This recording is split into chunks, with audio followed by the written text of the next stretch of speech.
Many people retire and they understand that they're retiring early under their full retirement age. So let's say you're 62, 63, 64. And when you retire, you know you're going to get a big sum of money from your former employer. Maybe it's a past bonus, severance pay, deferred comp. A big one is back vacation pay that you accrued but you didn't use. So you could be getting a huge sum of money. So now that you're on your Social Security, you know that the Social Security earned income limit starts when your Social Security starts. You're like, yeah, but they're going to dump $30,000 on me.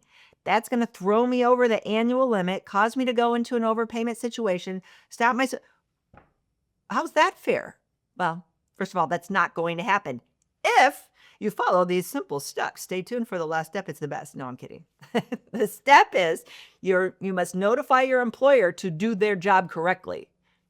But they probably won't if you don't notify them. They need to file a special, like it's like the W-2, and it's the same deadline they have to file the W-2. To file this form, it's SS-131. You can go Google the form. But that's the special wage payment that your employer needs to tell Social Security, hey, this isn't money that Sylvia got after she went on Social Security. She earned this in prior years before she was on Social Security. So this money should not count, should not lower her Social Security. So your employer needs to file that with the government.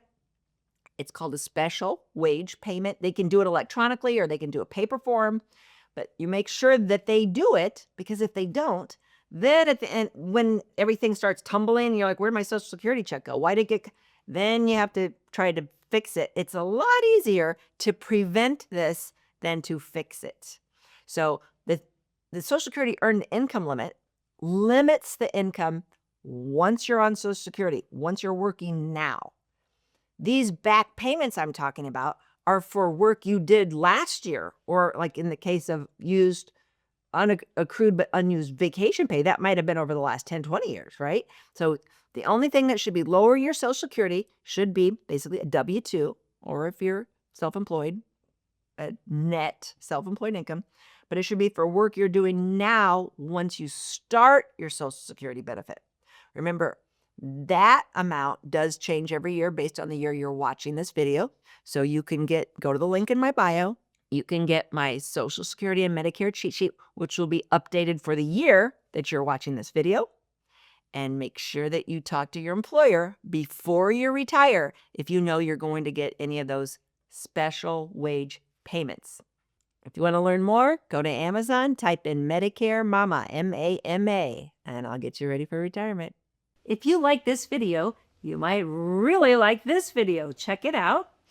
And we'd appreciate if you subscribe to our channel so you never miss a great video. We put out one every week. Check in the description below this video for a link to our cheat sheet on Social Security and Medicare. And you can also give us a comment if you have a specific question. Always feel free to call us or email us at the Medicare Family.